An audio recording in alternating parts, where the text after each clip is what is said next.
வங்கக்கடலில் நிலவும் ஆழ்ந்த காற்றழுத்த தாழ்வு மண்டலம் அடுத்த 12 மணி நேரத்தில் புயலாக வலுப்பெறும் என இந்திய வானிலை நடுவம் தகவல்.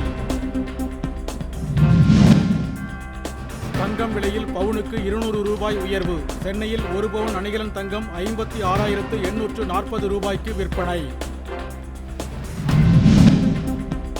பாம்பன் பாலத்தில் 75 கிலோமீட்டர் வேகத்தில் தொடர்வண்டிகளை இயக்க தொடர்வண்டித்துறை பாதுகாப்பு ஆணையம் அனுமதி.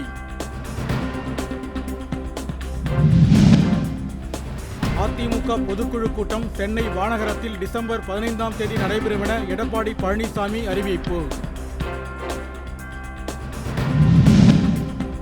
காவிரி பாசன மாவட்டங்களில் தொடரும் கனமழை. அதிக அளவாக கோடியக்கரையில் 17 சென்டிமீட்டர் மழை பதிவு. புயல் சின்னம் காரணமாக திருவள்ளூர் மாவட்டம் பழவேற்காடு பகுதியில் கடல் சீற்றத்துடன் காணப்படுவதால் மீனவர்கள் அச்சம். அமெரிக்கா மற்றும் ஐரோப்பிய நாடுகளின் முயற்சியை அடுத்து இஸ்ரேல் லெபனான் இடையே இன்று நள்ளிரவு முதல் போர் நிறுத்தம்.